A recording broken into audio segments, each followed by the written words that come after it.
Bismillahirrahmanirrahim. During the last 24 hours, the Prime Minister has spoken to the Prime Minister of Australia and the Premier of China. Malaysia's Ministry of Foreign Affairs has sent diplomatic notes to all countries involved in the search and rescue operation.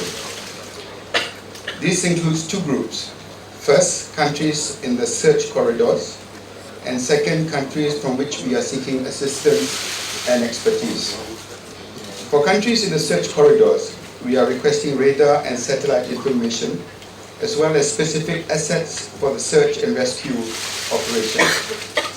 We are asking them to share their land, sea and aerial search, also action plans, rescue action plans, with the Rescue Coordination Center here in Malaysia, so that we can coordinate the search efforts. We have asked for regular updates, including daily reports on both search activities and details of any information required from Malaysia.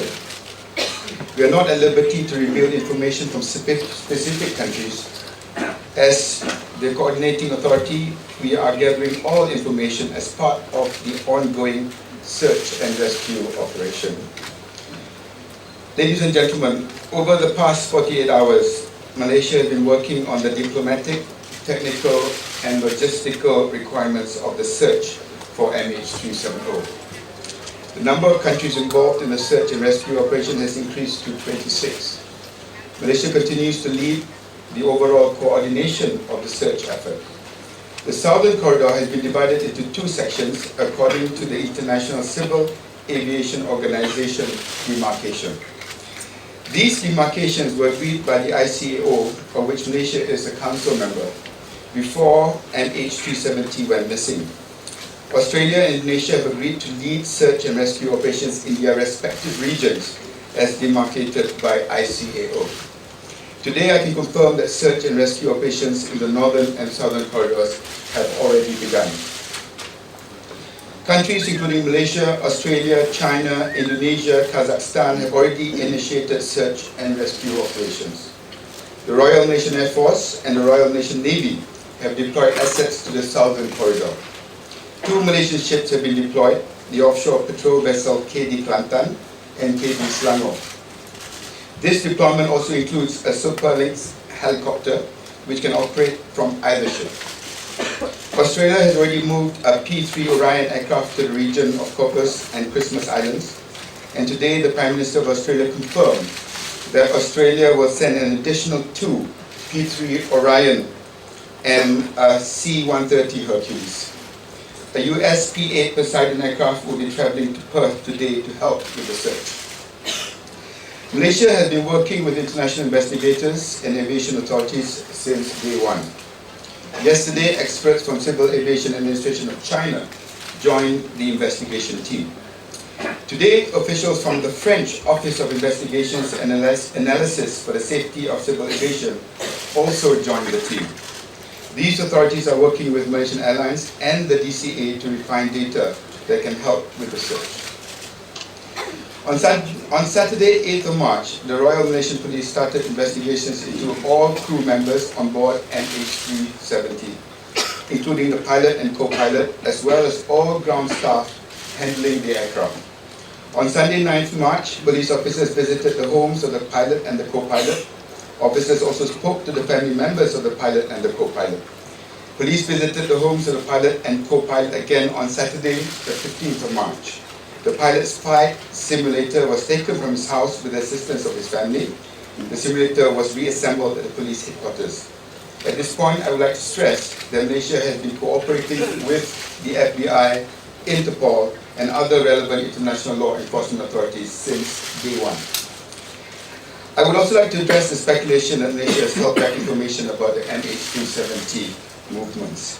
For the families, I understand that every day prolongs their anguish.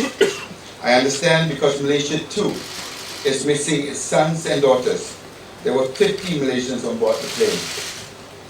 Our priority has always been to find the aircraft. We would not withhold any information that could help, but we also have a responsibility not to release information until it has been verified by the international investigation teams.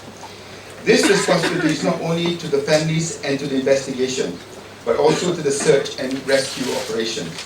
it would be irresponsible to deploy substantial assets merely on the basis of unverified and uncorroborated information. As soon as the possibility emerged that a plane had carried out an air turn back to the Straits of Malacca, we expanded our search to that area. I would like to reiterate the US investigating team's statement about that decision.